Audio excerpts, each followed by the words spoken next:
All right, it's Friday. Welcome to another edition of D4 The Mighty Daves. Tonight we have myself, LA Kings Dave, and we have Dave Beardbag, aka Abe Froman, 1986. And with us today, special guest, Head, also known as Chris. Hello. Thank you for being here today, Chris. No problem. Mr. Gamboa and Mr. Ball could not make the show. Tonight we're going to just be discussing last night's hockey games and tonight's hockey games.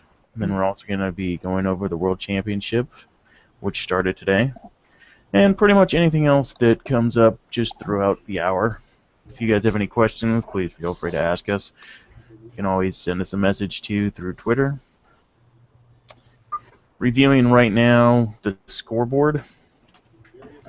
The Rangers actually put up a power play goal and then another goal as well, so they are up 2-0 right now. And that is at the end of the First the end period. of the first, yeah. And in the AHL, Providence is beating the shit out of Scranton 4-0 after the first. Or actually after the second, but they scored all four in the first. And then No, it's Chicago after and the. It's actually the second period's just starting. their website's always really slow. Chicago is playing Toronto at 7:30 Central Time as well, so that should be getting started soon here. Anyway, gentlemen, Dave, welcome. If you guys have anything you want to shout out to begin the show. I like how you said gentleman and then added Dave. Because you're not a gentleman, Dave. You're a Dave. Dave's our gentleman. Probably going to be outnumbered on that one there, but. Yeah, probably. But What did you guys think yesterday? I know obviously Chris is a little bit biased here with that Boston-Montreal game, but your thoughts on that one, seeing as you're here to guest with us right now? Finally, we get some luck, even though we hit 3 posts. I think the total's been 10 posts over the first 4 games for us. It's just ridiculous amounts of stuff. If you look at the PDO for the series, which basically quantifies luck, it adds the shooting percentage and the save percentage, and for the most part, they'll normalize at around 100. Through game 3, it was 109.5 for the Montreal Canadiens, which is an absolutely ridiculous number. And the Bruins were at 90.5. And it started to normalize a little more. It's back down to 103.9 for Montreal and 96.1 for the Bruins. So hopefully that will mean that we still have more goals to score and come back and hopefully win this in 6 or 7. Because it's definitely... I still think it's going 7 games, and anyone who before the series didn't think it was going 7 is an absolute liar. To put a little context in that for those that aren't familiar with advanced stats, PDO, a normal average is right around 100, correct? Yep. So 109 for Montreal would obviously be astronomical compared to... Well, in comparison to what the Bruins were doing at 90.5, because that's 10% above league average, and you're talking about 20% above the Bruins. So 102 is even considered high. So 110, that's just ridiculously lucky. yeah, I mean, I know in the first series for the Bruins, Brad Marchand kept missing open nets, and then in the overtime game, he managed to block a shot. He got behind Jimmy Howard and blocked a shot that was going into the net. That's how unlucky the Bruins have been, and they still managed to beat some pretty good teams. yeah, Bruins just they haven't had the puck luck. I hate that cliche, but sometimes it just rings true, and stuff have been true for the Bruins. But it's nice to see that it's finally starting to swing their way because I have them predicted to win this series in 6. I mean, I had them in 7, and I'm a Bruins fan because they play us so well. We just can't. The Bruins cannot seem to keep their composure with Montreal. I mean, we always get stupid penalties. We get goaded into the stuff. And it also helps that Montreal is so much smaller than us, so even when we do hit them, they just freaking fly. Well, and I find that interesting too because I believe it was Char that said, we're not going to focus on the rivalry. We're just going to focus on playing hockey before the series started. I believe that was him. It might have been Subban. I'm not sure, but Do you think, though, that, I mean, obviously everyone says the right thing when they're put on a spotlight and asked in the media, but there's always a little bit extra that you give to your main rival. oh, definitely. So he can say that all he wants, but nobody's believing him on that. Especially because he's been through that before. He's been through a couple series with them, and just the hatred is definitely there. Because Lucic definitely does not like Emelin. I mean, there's no question with that. Couple nut shots and all that stuff, but I just find it extremely hypocritical that Montreal was trying to call out Lucic for that series itself. Just calling out Lucic for that little tap to Emelin's hip. That happens every game. That happens in the beer leagues. It's not... You're trying to call that a spear? You have to actually spear the guy. Well, you're looking through it with Boston Bruin glasses, but I agree that it was... A lot of people made it a bigger deal than maybe some of the other stick work he's done, but I think it's just the compounded effect of the fact that it was the same guy again and the same, thing that he's doing. Because if he keeps hitting people with his stick like this, he's got a reputation already. But if he keeps going after Emelin like this, then it just, obviously people are going to take it to making something bigger than maybe what you thought it was in that particular instance. And yeah, it also just feels like everyone just wants to jump on the hate Milan Lucic bandwagon. I'll be one of the first people to admit he's an absolute idiot sometimes. It's magnified so much because it's the playoffs, because it's against Montreal, because they're in the Bell Center, and you just can't get away with stuff like that. There's so many cameras, they're obviously going to catch you. Just don't do that. Get him back on the scoreboard, which he obviously has not been doing since most of his goals have been empty netters. It's just frustrating because our entire first line has just been absent. And we're still managing to win, but I don't know how much longer we can keep this up. Krejci's supposed to be such a clutch player. He's led the playoffs in scoring twice in the past 3 or 4 years. I mean, he's got 3, 4 points. I was going to say his zone entries in the last game were pretty terrible. Yeah, he's just I'm going to get in 5 feet from the blue line. I'm going to go parallel. Oh, I gave the puck away. Crap.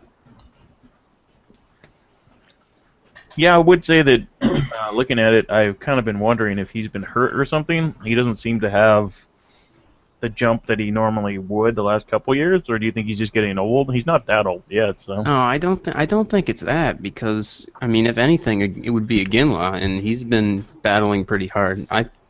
Something's not right with him. I don't think Char's completely 100% either after Game 1 when he took a little hit to the hand.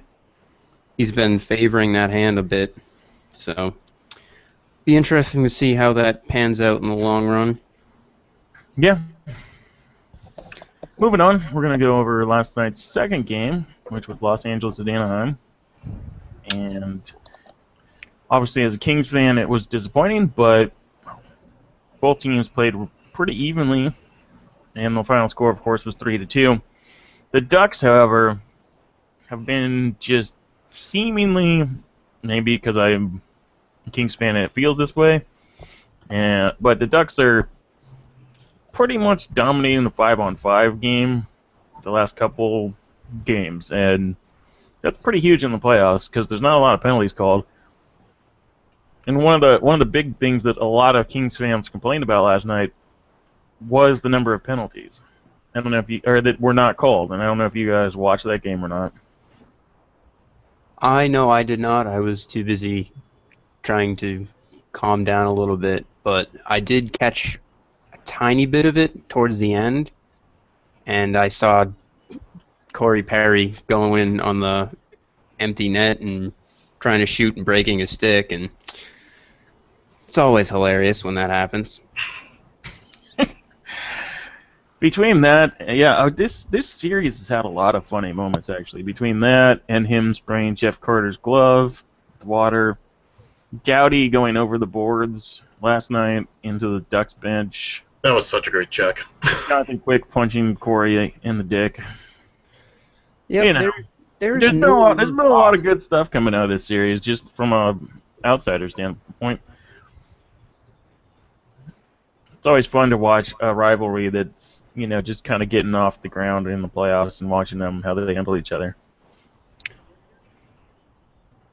Well, this is how rivalries really come to fruition too. A lot of people will ask, who does Minnesota have a rivalry with, and we say, well, we really don't have one. We just haven't formed one yet. But if you want to get a rivalry formed, the playoffs are the place to do it. I mean, the whole no rivalry for Minnesota definitely is not helped by the whole Minnesota nice thing. Well, yeah, that is true. But What, the Minnesota nice thing? yeah, Like, their kind of motto is Minnesota nice. it's They're just, like, just kind of a way of life. yeah. Well, they are kind of our, version of Canada here. So, I saw last night Corey Perry and Jeff Carter both scored, which was their first time in the series.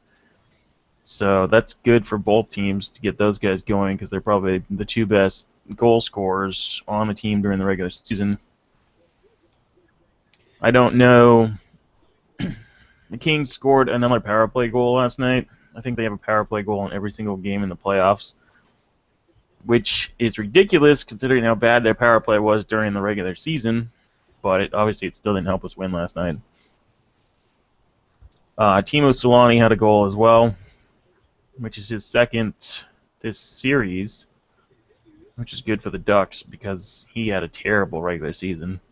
So if he's getting going, he obviously got sat in the first round for one game, and maybe that's, giving him the kick in the ass that he needed from his coach.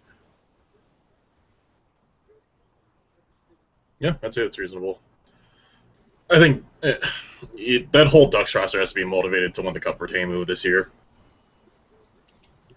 I mean, there was so many older players in the league that everyone's like, oh, they deserve a cup, and it's like there's Iggy, Alfredson, Solane, because we know it's his last year. Iginla probably has a few more years left in the tank, especially, he scored 30 goals this year. That's pretty decent, I'd say. Yeah. Alfredson was remarkably well, even though he was injured for a while. But then again, who on the Red Wings wasn't injured? I don't really buy into the whole such and such person deserves the cup, especially if you want to look at Teemu. He's won the cup already, back in 2007. I guess if you want to say who deserves the cup this year, just based on who's in the playoffs right now, I'd say Iginla. Even with that, I think Milan Lucic had probably one of the best quotes for it. We don't want to win the cup for him. We want to win it with him. Yeah. And this is coming from a core of people who won the cup, I think, 3 years ago. So the hunger's still there. They're all in the prime. This is their time. They want to be doing as one of the great teams. They got to win cups, and Iginla can definitely help them, and it's giving them an extra reason to try and win the cup, but it's not their only reason. Plus, too, with Iginla, he's 36. He had a 30-goal season, like you said, but you also have to question, when is age actually going to catch up with him, if it does. The Olympic break definitely helped because he came back from that and just went on a tear. Do you think, though, that when you look at players that quote-unquote deserve a cup, why would a player deserve a cup when it's a team game? I know you look at a guy like Iginla and you think, maybe he deserves a cup because he's a great captain, worked hard for a long time. Some people say Calgary got screwed in 2004. But then let's say in 10 years from now, Ovechkin still hasn't won a cup, but everybody's like, oh, he's only he's only a one-way kind of player. Do people have the same kind of sympathy for a guy like that who may be a great player as well, but didn't play an all-around game the way Ginla does? I think you have to be a really good people person. You look at Ray Bork when he won it. I mean, that's a guy I think you could say, you can make an argument. If you want to make the argument for if someone deserves a cup, that would be the guy that I would think that you have to look at. I mean, I'm pretty biased because Bork was a Bruin and all that, but when Sakic just didn't even bother skating around with a cup and just handed it to him, that's got to be one of the best moments in hockey history. Just raw emotion. For sure.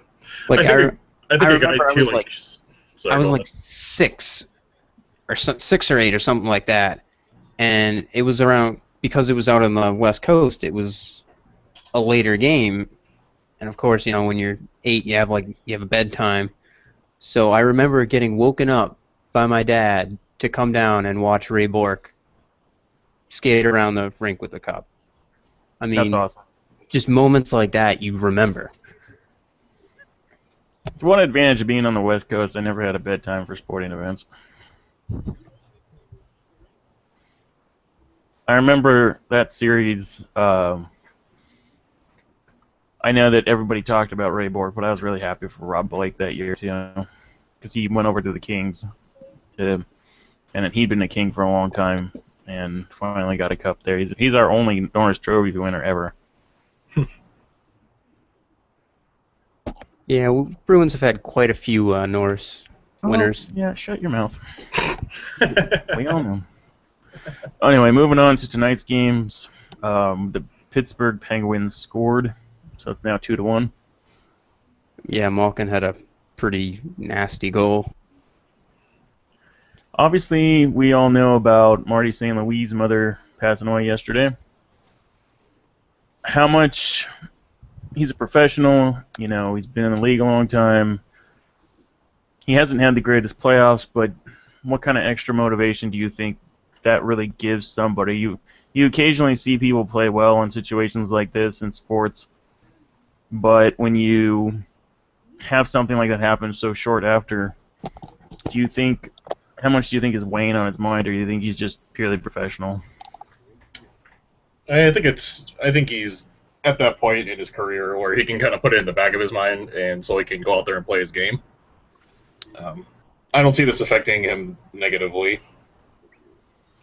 Yeah, I don't think it's going to affect him negatively either, because when he heard, he flew back to Montreal to be with his dad, and Alain Vigneault was quoted saying both St. Louis and his dad thought his mom would have wanted him to be here playing, so I think he's definitely got a little extra motivation, and if he scores a goal, it'll be a pretty special moment. For sure. Kind of like Nyquist scoring after... There's also Kane scoring those 2 goals after his grandpa died, too. Yeah. Yeah, that was... and who else this year? Matt Stajan in Calgary. Oh, that's right, yeah. When his son died. So... Definitely emotions play a part.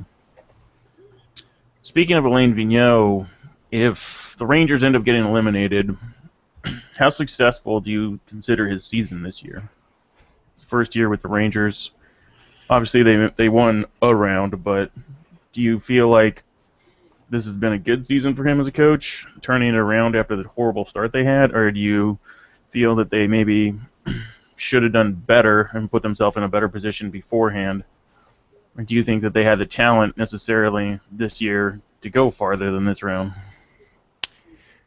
I haven't watched a ton of their games, but just from watching stuff in the postseason, they need to do something to get Rick Nash going. He's had the most shots in the playoffs by far and has 0 goals. I mean, he's been horribly unlucky. Like, even the game tonight against the Penguins, he had a shot go right through the crease. You just got to find some line combination that gets him going, because once they get him going, they're a pretty deep team. They have solid defense, and of course Lundqvist is going to give them great goaltending every night. I mean, There were a couple games so far that he should have stolen, and the Rangers just can't score. They were 0 for 36 on their power play. When you're given an extra guy and you have your skill players out there, you should score at least once. I think, just speaking for Nash, just as a player, I think a lot for him is I think it's all mental for him. I don't know what Vigneault can do outside of just trying different line combinations, but I mean, if no matter what Vigneault does, if Nash can't get himself going, then it's just I don't see what AV can do outside of that to get Nash back on his game. Well, Nash has been traditionally a terrible playoff performer. His goals per game in playoffs is something like 0.7 or something. So, or 0.07 per game, whereas regular season is like 0.4 per game. So, he's just maybe he's not a clutch player. That could be. He could be turning into our generation's Joe Thornton. Just can't win when it matters. But at least Thornton shows up in the playoffs. Even if he doesn't win, he at least produces points. Yeah. I mean, Joe Thornton just kind of plateaus. He's the same person, playoffs or regular season. Yeah. But I mean, when you're supposed to be the lead goal scorer on your team, you have to score. If everyone's looking to you to score, and there's not very much secondary scoring, you really, I mean, it's probably what's biting at him now because he's pressing so hard to get goals and gripping the stick a little tight and just not being able to score. Speaking of scoring, the Rangers just scored. Kip Richard scored his second goal of the game, so it's now 3-1 Rangers. Moving on to Chicago and Minnesota tonight. Dave, you want to break that one down? I know your favorite player, Matt Cook's returning. Yeah, they're replacing him with Molson. Apparently, from the sounds of it, Molson's been playing hurt, which explains quite a bit with how he's been playing on the ice. I was a little shocked, to be honest with you, with Minnesota putting up or just shutting out the Blackhawks 4-0. I know we're a tough team to play at home, but I said previously that Chicago, they have so much experience that in the playoffs that no matter what Excel Energy does, I don't think it's really going to phase the Blackhawks. But it'll be interesting to see which teams come out on the ice tonight. You know, are we going to see Chicago playing like how they should be playing, or are we going to see them laying out the goose egg like they did on Tuesday night? I didn't watch the game because I was playing beer league, but I did see Parisi's goal, and that was when he's right in front of the net. That was a pretty ugly goal for Chicago to give up. It was pretty uncharacteristic of Duncan Keith too, because all I did was tap him in the shin pads and then pretty much just left him wide open right there. So if Chicago's going to keep playing like that, then I mean we could easily see the series be tied up 2-2. Do you think if Molson's hurt, he hasn't been scoring that much anyway? No. So a lot of our big names haven't. Parisi's he's second in the NHL right now with in points at 13. He's right behind Kopitar. But I mean, Palmville only has 8 points, and he's had a terrible playoffs. the last couple of years, Chicago, I think everybody knows Chicago has been pretty bad at winning that game 3 on the road throughout the last couple seasons. That is true. But they always have bounced back really hard in game 4. What kind of adjustment do you see from Quenneville as far as, do you think he's going to switch up lines, or do you think he's going to, like, what is he going to do to be able to shake it up against Minnesota? And do you really think that the crowd is that big of a factor to a team as experienced as Chicago? I really don't. Not against Chicago, no. Colorado, yeah, I would say that the crowd is a pretty big factor. But, yeah, against Chicago, noise isn't going to be an issue. I'm gonna guess that we're gonna see some line shakeups from Q, especially now with Cook out there, and with Minnesota having last change, just trying to get the better matchups out there because Cook's gonna be on a checking line, and then Yoel's gonna want to get Suter out there as much as possible. But yeah, I've said before too that Suter, if you try to shut him down against Kane or Taves, then teammates still has to deal with Patrick Sharp. All four of their lines once they get rolling, they roll pretty hard, and it's pretty hard to stop them. So who do you think Cook is going to be matched up against? Who do you think that Yao is going to try to? Because obviously he did well shutting down McKinnon in Minnesota, but which line do you pick him to go against? If I had to guess, he's probably going to try to get Cook out there against Kane, whatever line Kane's on. Get out there, try to slow him down a little because Kane's just been picking us apart. Yeah. Well, he does that to a lot of people. Kane's pretty good. Showtime. Ugh. New York scored again. Yeah, on the power play, Ryan McDonough. That's 2 power play goals tonight for the Rangers because Kreider scored their first goal on the power play as well. Maybe they shook some things up on the power play. Hell was frozen over, or? Well, so they must have done something differently. I'm not sure exactly what they've changed, but it's obviously working. So. I mean, the goal was off a screen from a McDonough shot from the point, so could be that, or it could be that playoff Fleury is beginning to make his return. Yeah, New York scoring these goals, that can't be good for his confidence. But as I'm watching the game, the only player that's really trying, it seems like, is Malkin, and he's got the 1 goal, and it was a completely individual effort. So he's been their best player this series. Yeah, Crosby's gotten a lot of flack for not having scored for the first 8 or 9 games, and Malkin didn't score until Game 6 when he had a hat trick, I believe. Or was it Game 5?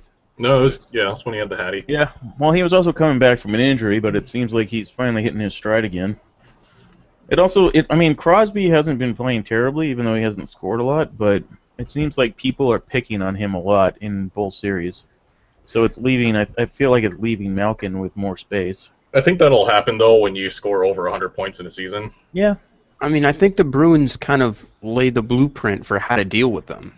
You just are physical the entire time. If you have a number 1 shutdown center, you put him on Crosby. And then you just have a goaltender play ridiculously out of his mind, and then you're all set, right? Hey, no problem. Totally sustainable game plan.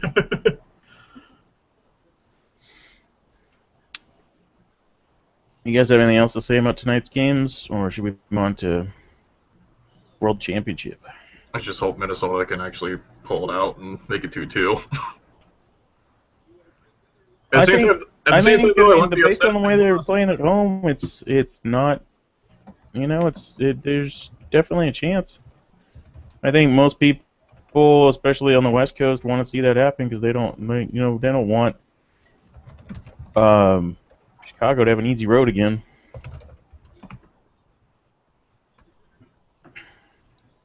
We have a couple people chiming in on things. Jonathan Hissler, I am the Chip Thief, says that Saku Koivu deserves a cup. That he came back from cancer? Well, yeah, he came back from cancer. He never won a cup in Montreal. He didn't win a cup with Anaheim because he joined after 2007. Also, Megan McDonald says it was Tatar who scored after his dad died, not Nyquist. So thank you for correcting us there. That one's on me. I'll take the blame. Way to go, Chris. No, but Saku, a lot of people love him, and I don't know how much longer he's going to play. I think he's a free agent after this season as well.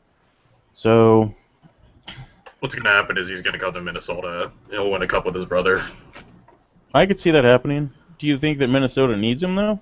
No. He hasn't had a good year either, but he plays with Solani a lot in Anaheim, and neither of them. We're too logjam at center. We really don't need any more. Yeah. Think you might go back and play in Finland with Solani if Solani decides to go back to Finland and play? You know what? I actually could see that.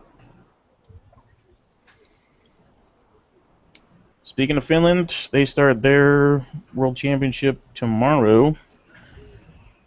Today, Canada upset by France 3-2 in a shootout. Hey man, credit to the young upstart Canadian team there, taking the powerhouse France to shootout. You know, I'm really expecting good things from them in the future. Well, obviously Stefan DaCosta was the big story for them, scoring 2 goals. Yeah. And then Cristobal Huet, old school Kings player, who was originally drafted by the Kings and played for a couple other NHL teams too. He had a huge save for France and just overall had a good. He shut them down in the shootout. Canada went 0 for 3 in the shootout, and France won 1-0 there. I didn't even realize he was still playing. He's been playing in Switzerland for the last couple of years. I saw his name pop up. I was like, wait, this guy's still playing, playing hockey? It's amazing. I mean, he had some good years, I think, with Montreal, and then he went to Chicago as well. And I mean, if he can still play, it's 38, which is the U.S.'s starting goalie is Tim Thomas, who's also, you know, about that same age. So good for France. You know, I like seeing countries do stuff like this because it helps the growth of the game. And I know that France's team has become better in the last couple of years, but realistically, you still have a lot of guys playing on that team whose parents are from Quebec or, you know, were raised in Canada and are just playing there. It'd be nice to see France get some good players going over in their system there in Europe instead of just bringing guys over from Canada. So maybe this, if they have a good run here, it would definitely help. But then again, I mean, the big stars are still playing in the playoffs for the most part, and the ones who aren't, they don't want to go play more hockey because they played in the Olympics. I mean, it's just the NHL players don't take this too seriously. It's mostly bottom 6 guys who are trying to play, so it's not a true representation. So I don't know how much stock I would put in that, but it's definitely a lot better than getting absolutely blown out every game. Well, I think that this year, because of the Olympics, you don't see as many guys playing. But I think that a lot of guys, especially the European guys, take it more seriously. So you see a lot more European players playing in the World Championship than you would the North American guys. Yeah, Russia's lineup is pretty stacked. I mean, Ovechkin's playing there, so...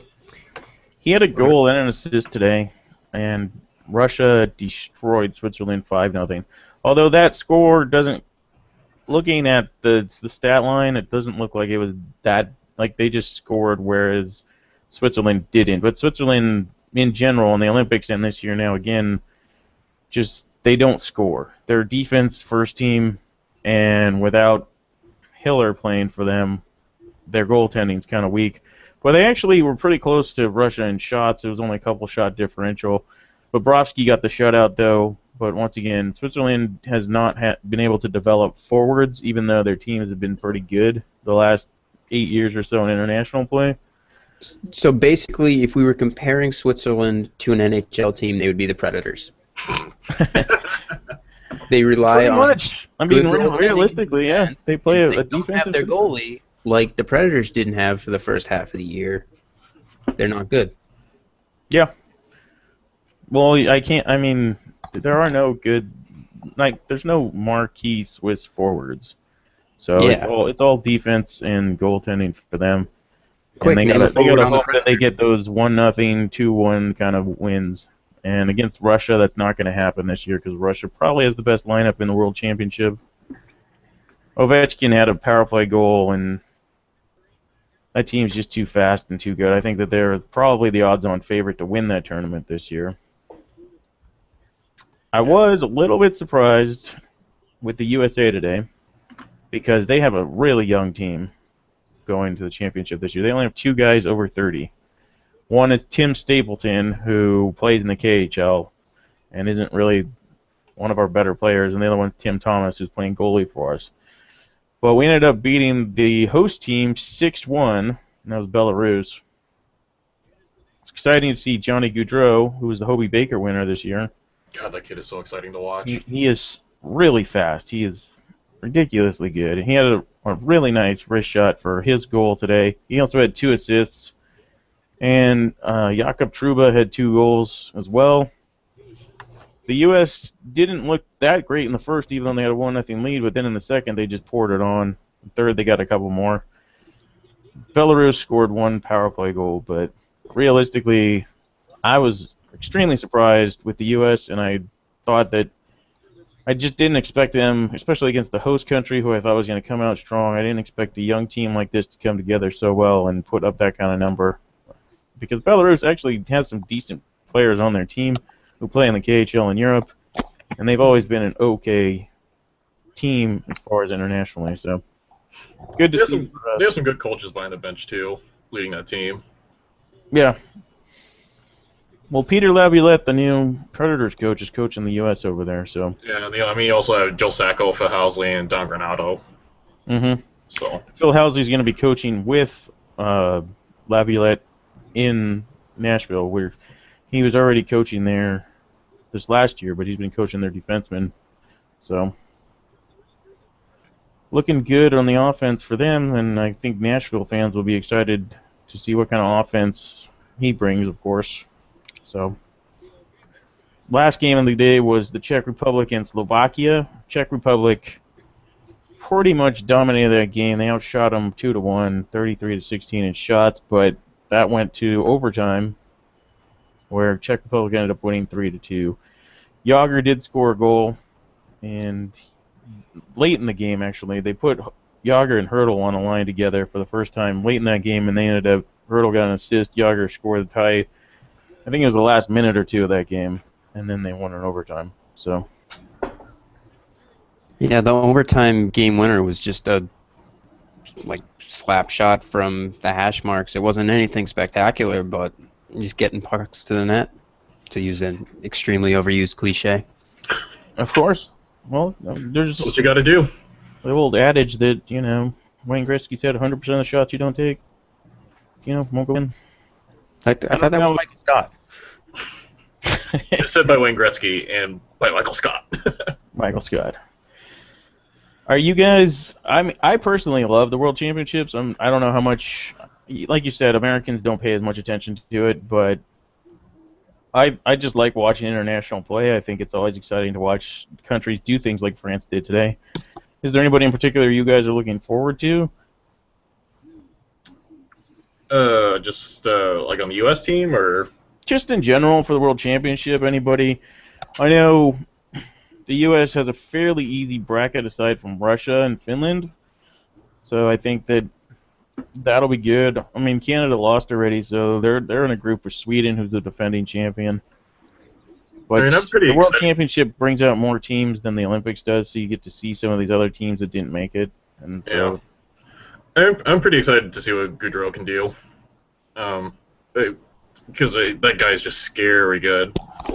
I think Minnesota only played them twice this year. And BC, they're a very good team in the NCAA, but they were legitimately scared me when I saw them that they were on the schedule this year, because Goudreau's a guy, he could carry that team, and it doesn't matter if BC's down 3-1, 4-1. I mean, they could easily close that gap just because of how skilled that kid is. Yeah, I definitely want to see more Johnny Gaudreau. I mean, especially because he went to college at BC, and he's always been undersized, and he's kind of like Marty St. Louis 2.0, except he was drafted.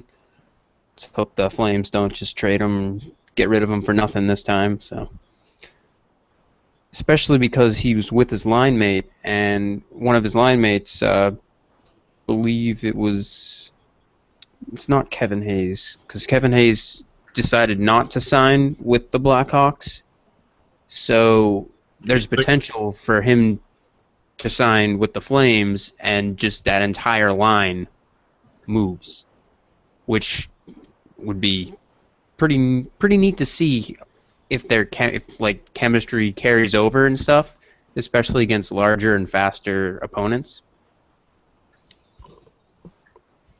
yeah. I know that with international play, you get a lot of guys that, speed tends to matter more, so I don't know how much the larger, faster thing is going to play out there. You don't see as much physicality and as many big hits. Speaking of international plays, it's kind of an aside, but there's talks of the golfers switching from international ice to NHL ice. The Gophers play on international ice? Yeah, Mariucci's 200 by 100. Technically, international ice is not 200 by 100. Ooh. Ooh. They play on an Olympic sheet. Yeah, they don't. It's because they don't use feet in international. So it's meters. So it's 90 meters by 60 meters or whatever. I know it's. I know it's an Olympic-sized rink. Put it that way. What would you guys think about the NHL expanding the size of the rink? I wouldn't like it personally. It won't happen. It's going to cost too much. Do you think the owners are going to pay for it? No. Why would the owners get rid of the first 5 to 10 rows on either side of the highest paying seats? I mean, some people have suggested going to the Finnish model. The Finnish play, instead of 100, it's like 92 feet, so it just expands it by like 5 or 6 feet. I mean, even then, you're still losing the highest paid seats, and they'd have to redo every single arena and change the layout for everything. And if it did happen, it would be with new arenas, and it would be phased in gradually. But I do not see it happening at all. No. Hypothetically, if the owners did agree to it, I don't think it'd be a smart move by the NHL. Because unless you have a really fast team, that's a puck possession game, and it's going to slow the game down. It's going to make it a little more boring to watch, depending on what you like to see on the ice. But it would be interesting though, like back in the day when certain rinks weren't all the same size. How like some teams like Boston have smaller rinks, so they built a more defensive team kind of thing. With a lot more hitting came Big Bad Bruins because with less room to move around, it's a lot easier to hit people. Which you definitely see a lot less hitting over, like at the Olympics and stuff, because there's more room. So you see more possession and people trying to pass the puck around instead of just trying to go up and down the ice, hitting people, get rid of the puck. Yeah, that's why I said it wouldn't be smart for viewership reasons. I mean, the golfers play on international ice or Olympic sheet, which I enjoy, but we also have a really fast team, and they play a north-south game. You get a team like the Predators on the ice that playing on a international sheet, it's not going to be pretty. It's going to be extremely boring. Well, I will say, though, that Seth Jones looked really good today on that international ice. But that's all. It's never going to happen. It's interesting to see when you watch the players that are used to playing on NHL ice playing international. Some of them look so lost, and others play so much better. Well, looking at the scoreboard, it's still 4-1 for the Rangers. Yep, right at the end of the second period. AHL scoreboard remains the same, although Chicago and Toronto game did get going, but Providence is still destroying Scranton, and that's at the end of the second. So. Oh, I mean, you got to remember last year the Bruins went up 3-0. Then the Boston Bruins had to call up because of injuries Torrey Krug and Matt Bartkowski. And while we beat the Penguins, the Providence Bruins managed to lose the series in a reverse sweep.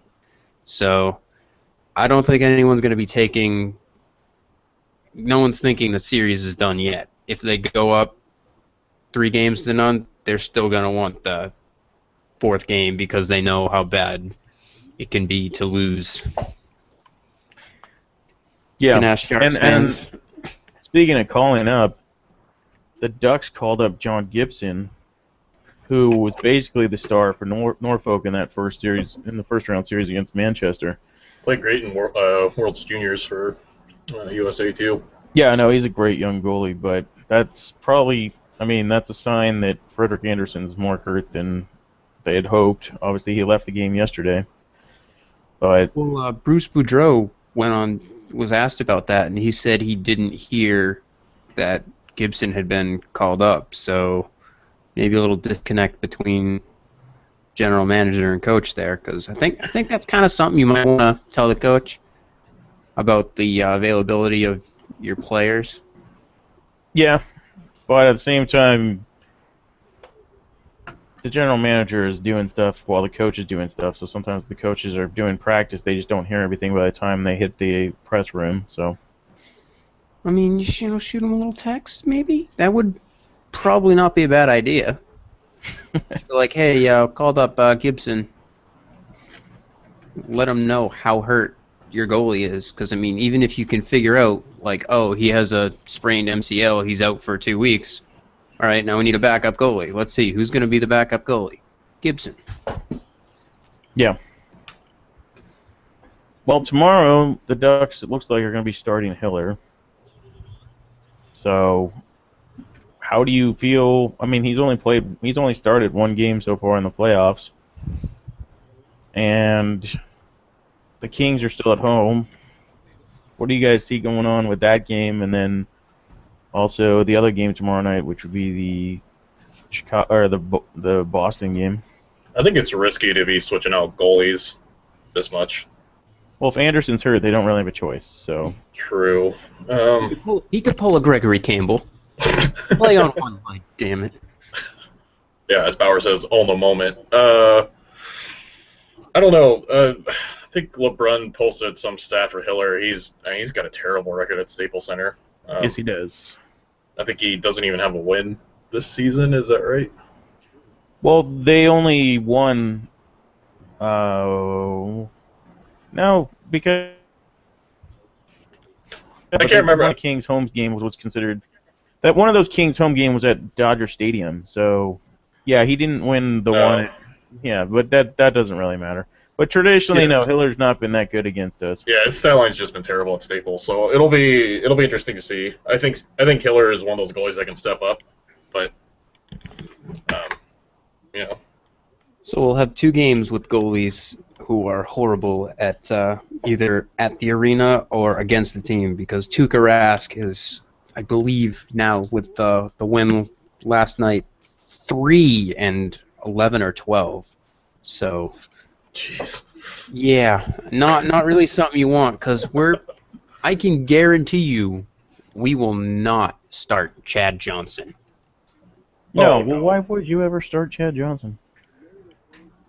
I mean, Rask is your guy. He's led you to a championship. He's probably going to win. Well, I think he's the favorite still to win the Vezina this year. You don't switch out from him. There's it's like a triple threat with him, with Rask, Bergeron, and Chara. Everyone's like, "Oh, Chara shouldn't win the Norris. He plays in front of Rask and Bergeron shouldn't win the Selke." It's like, no, pick one. They're all good. They all have a chance to win. You can't use the fact that they play with other good players to discredit them. It's just frustrating. Right. Well, what do you guys think is going to happen tomorrow? You guys think Boston's going to take it at home? It's probably going to go to OT. And I think the Bruins will win in OT. I'm going to say 3-2 at the end of the third. Boston wins. Yeah, I'm picking Boston to win as well. They're going back home. I think that they have some momentum now. That maybe they're hoping that these bad bounces are not going to keep going their way. They just got a shutout, and I mean, how many bad bounces can you have in a series, really? So I don't know. I think we're trying to set that record. Yeah, it's been ridiculous. Did you guys hit 4 posts last night? Something like that. I think it was 3. 4 was game 2, I believe. Yeah. It's been unbelievable. So you guys are out playing them still, except you're giving up too many power play goals in the series. The key matchup to watch, even though Buchanan and his line have been shutting out Krejci's line, our third line of Soderberg, Eriksson, and either Floric, Caron, Paille, whoever we plug in there, have just been eating up Mike Weaver and either Francois Bouillon or Douglas Murray. It was just ridiculous looking at the stats for that. When Murray and Weaver were on the ice, the Canadians had 4 shots and 20 shots against. Douglas Murray is not very good, though. Yeah, I mean, then why would they put him in for Bouillon? I mean, it's their third pairing. I wonder how much they regret getting rid of Diaz now. I mean, considering how Weiss scored the game-winning goal. I don't think they're regretting it too much at this point. No, that's true. Well, also, Davis Trubisky hasn't been playing this year because he got hurt, so. And the Kings game, I personally think the Kings are going to win this one because I don't think they're going to lose 2 at home, but I don't know how you guys feel. You think, I mean, the Ducks have outplayed us 5-on-5 all series. I actually was looking at the advanced stats for that, and 5-on-5, it's about 55% of the shots are the Kings and 45% are the Ducks. So yeah, but we always our deceiving, Corsi score is always better. But when you watch the games, I don't think anybody would say that we've had the better chances. So better chances wise, the Ducks have had the better chances 5-on-5 in pretty much all 3 games. Yeah, Corsi and Fenwick don't really take into account quality of the shots. So yeah, I mean, we've been unloading shots, but realistically, our power play has been helping us a lot, and that's something that was not happening during the regular season.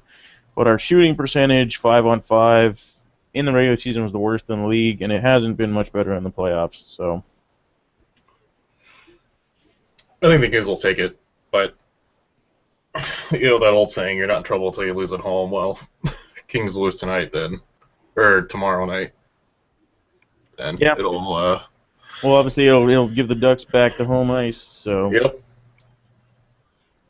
I picked this series to go 6. I still think it will, whether the Ducks win tomorrow or on Monday. But the Ducks' first line is ridiculously good. They're so scary. Especially because, I mean, they're rotating a couple players through on that one of the wing sides. It's basically Perry, Getzlaff, and one guy who just basically hits people. It's been a lot of actually Matthew Perreault lately. Yeah, they had Bolesky in there, and then he got hurt. Yeah, so they're scrambling a little bit. It's going to be interesting to see what happens there. Ducks are actually a little banged up at the forwards. Kings are banged up on defense. Regier and Mitchell probably are still not going to play. And even though Jeff Schultz got called up and has been playing okay, Matt Green, in my opinion, has not been that good, and he's still slow. So Ducks are going to look to exploit that again, and Doughty's probably going to play 30 minutes again, just because. Yeah, they've been targeting Doughty pretty badly. Oh, yeah. They've been going after him hard. But I think part of that also is since he does play 30 minutes lately, then he gets hit more than other people because he's out there more. I'm kind of surprised they haven't taken any shots really at our top line too much. You haven't really seen too many big hits on Gaborik or Kopitar. I was going to say, you hit Gaborik hard, he's probably going to be out with a groin injury for... Hey, he's no Havlat.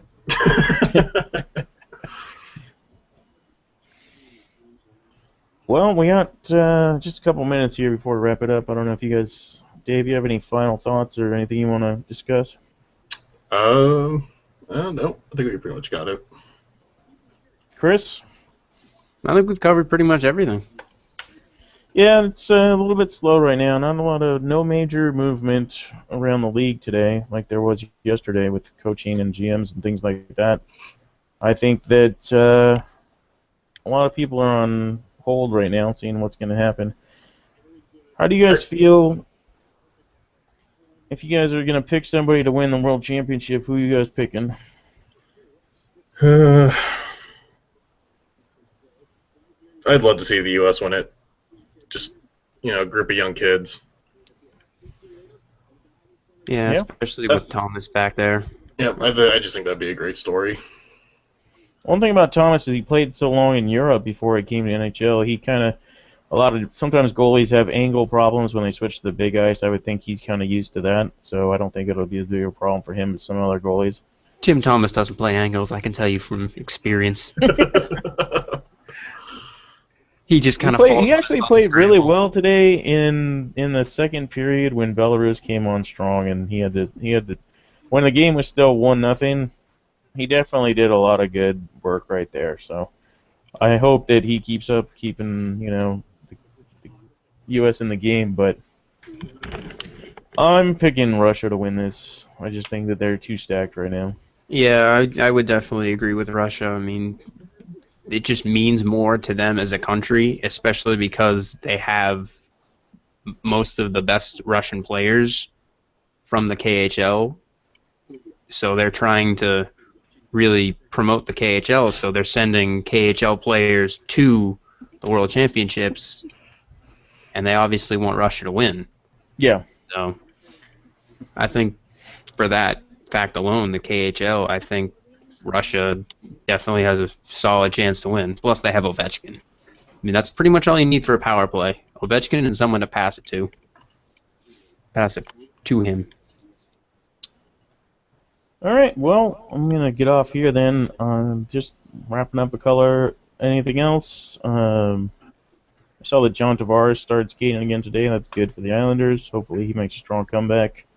Yeah, Dennis Seidenberg still skating. Just a little Bruins bias there. He actually went on the record and said that he could be back. He said he felt that he could be back, and as much as I want him back on that second pairing, or even the first pairing if he plays well, I don't want him to risk it. But I would feel so much calmer if it goes either Chara and Hamilton, and then Boychuk and Seidenberg, instead of the second pairing of either Boychuk and Mazzaros, who just, they do not play well together, or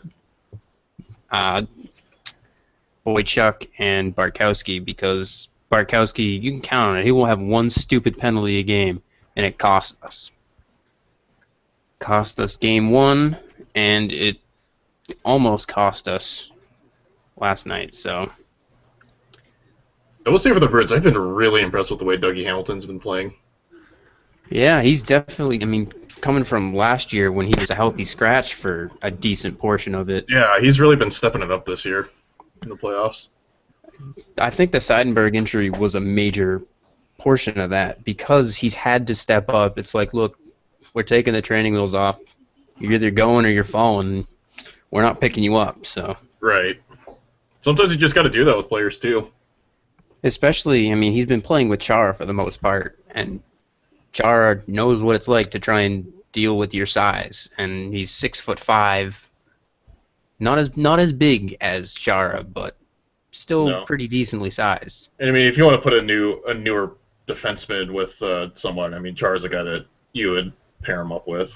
Yeah, or Wojciech's also pretty solid defensively, but I mean, I still remember the game before the Olympic break when Chara was going to carry the flag for Slovakia.